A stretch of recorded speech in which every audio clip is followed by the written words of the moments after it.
Un fermier découvre que son cochon s'est mis à parler pendant la nuit.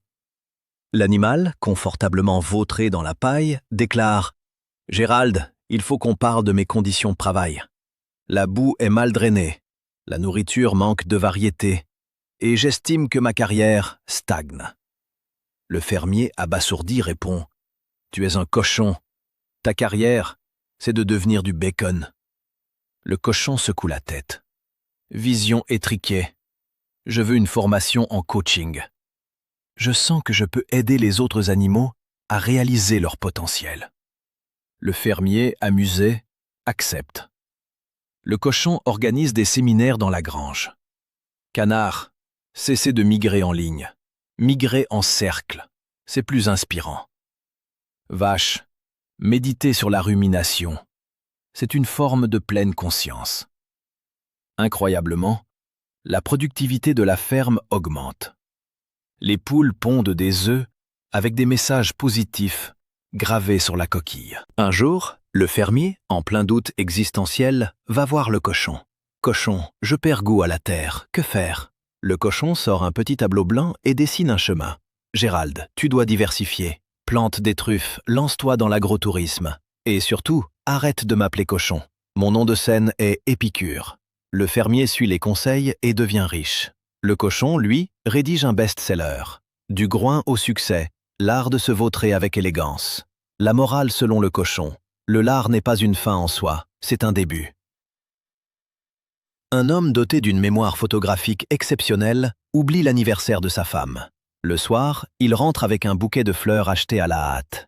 Sa femme l'accueille, les bras croisés. « Alors, quelle date sommes-nous » L'homme répond « Le 8 mars ». Elle sourit froidement. « Et que se passe-t-il le 8 mars » Il fouille dans sa mémoire prodigieuse. Le 8 mars 1930, Gandhi a lancé la marche du sel. En 1965, les Marines américains ont débarqué à Da Nang. Ah, et la pointure de mon professeur de CM2 est du 42. Sa femme le fixe. Tu te souviens de la pointure de ton instituteur, mais pas de mon anniversaire. C'est fascinant. L'homme se rattrape. Attends, je cherche. Anniversaire. J'ai un trou. Pourtant, je peux te réciter les noms de tous les participants du tournoi de belote de 1998. Sa femme, lasse, lui tend un papier. Je te l'avais écrit. Tu l'as scanné mentalement et classé dans le dossier « Chose sans importance ». L'homme lit et devient pâle. C'est aujourd'hui. Sa femme acquiesce. Depuis 20 ans, je teste ta mémoire. La première année, tu as oublié, tu as rattrapé. La deuxième aussi. Mais là, tu te souviens de la date de sortie de la guerre des étoiles dans 12 pays et pas de moi. L'homme désespéré tente un argument.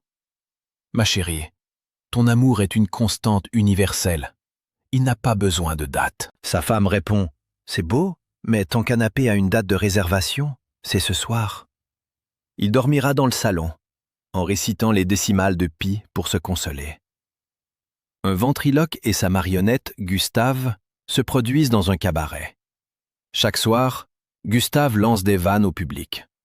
Mais un jour, le ventriloque reçoit une lettre recommandée. Gustave porte plainte pour harcèlement moral. Le ventriloque croit à une blague, jusqu'à la convocation au tribunal. Le jour de l'audience, le juge ouvre la séance. Affaire Gustave contre Monsieur Marcel, ventriloque. Gustave est posé sur le banc des victimes. Le juge demande « Qui va plaider pour la marionnette ?» Un avocat se lève. « Maître Pinocchio, spécialiste du droit des objets animés. » Le juge soupire. « Très bien, faites entrer le témoin. » Gustave, mu par Marcel, se met à parler. « Votre honneur, Marcel m'oblige à dire des grossièretés. Je n'ai jamais voulu traiter la boulangère de brioche moisie. » Marcel, paniqué, essaie d'articuler sans bouger les lèvres, mais le micro le trahit. Le juge ordonne « Monsieur Marcel, veuillez faire parler Gustave uniquement lorsqu'on l'interroge. » S'ensuit un dialogue surréaliste, où Marcel doit ventriloquer les questions de son propre avocat, tout en répondant lui-même. À un moment, il s'en mêle, et Gustave insulte le juge. Le juge, furieux, condamne Marcel à un stage de sensibilité et confie Gustave à un foyer de poupées abandonné. En sortant, Gustave, sans l'aide de Marcel, lâche dans un souffle. Enfin libre. Marcel s'évanouit. On n'a jamais su qui parlait vraiment.